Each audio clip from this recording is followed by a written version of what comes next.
ইতিমধ্যে আপনারা অবগত রয়েছেন, আমরা আবিদ হামিম পরিষদ ঘোষণা করেছি। মনোনীত আবিদ হামিম কি করবেন প্যানেলকে এবং মায়ের, আমি আবার বলছি ছাত্রদল প্লিজ ছাত্রদল কর্তৃক মনোনীত আবিদ হামিম এবং মায়ের পরিষদকে যারা মনোনয়নপত্র সংগ্রহ করেছিল তাদের সবাই আমরা মনোনয়নপত্র জমাদান করেছি নির্দিষ্ট সময়ের মাঝে। এবং আপনারা অবগত রয়েছেন গতকাল শতভাগ গণতান্ত্রিক প্রক্রিয়ায়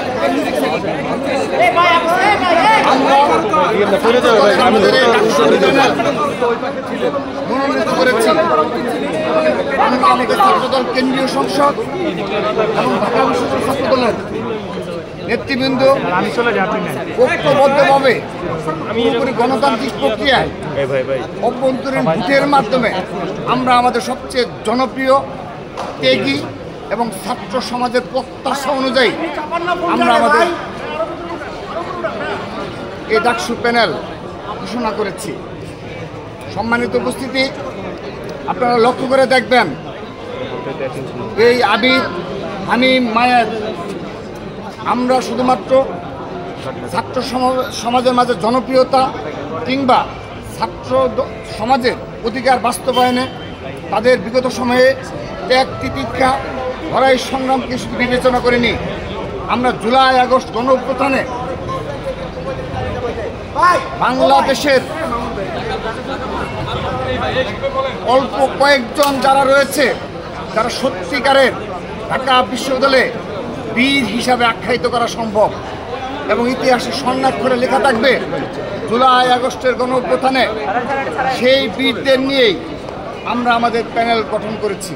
শুধু তাই নয়, এই জুলাই আগস্ট গণ অভ্যুত্থানের পূর্ববর্তী বিগত আপনাদের স্মরণে রয়েছে 28 অক্টোবর থেকে 7 জানুয়ারি এই ঢাকা বিশ্ববিদ্যালয়ের শিক্ষার্থীদের উপর বিশেষ করে ছাত্রদলের নেতাকর্মীদের উপর অত্যাচার নির্যাতনের স্কিম রুল চালানো হয়েছে।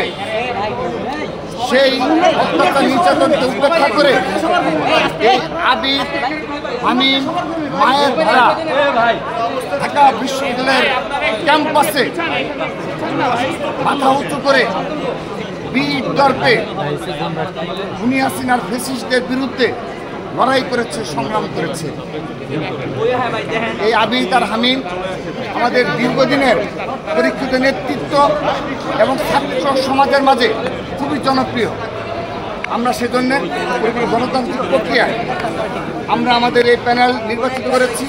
সেই সাথে আমরা যদি প্যানেল নিয়ে বলি, আমরা একটা ইনক্লুসিভ প্যানেল আমরা করতে সমর্থ হয়েছি। এখানে আমাদের ক্ষুদ্র নির্দিষ্টকে আমরা মূল্যায়ন করার চেষ্টা করেছি এবং ক্রীড়াবিদকে আমরা নিয়ে এসেছি আমাদের এই প্যানেলে এবং নারীদের অগ্রাধিকার দিয়েছি। কিন্তু হয়তোবা অনেক ডাকসু প্যানেলে নারীদের হয়তো সংখ্যায় বেশি, কিন্তু ছাত্রদল এই 5টি মেয়েদের হলে সবগুলো হলে আমরা আমাদের প্যানেল দিয়েছি। এটি দ্বারা প্রমাণ করতে চাই যে নারীরা এই বাংলাদেশে আগামীতে যে অর্ধেক পরিমাণে যে ক্ষমতার অধিকারী হওয়া উচিত তার প্রমাণের নিমিত্তেই আমরা আমাদের বিপুল সংখ্যক নারী নেতৃত্বকে আমরা এই ডাকসু প্যানেলে অন্তর্ভুক্ত করেছি হল পর্যায়ে এবং আমাদের ডাকসু প্যানেলে।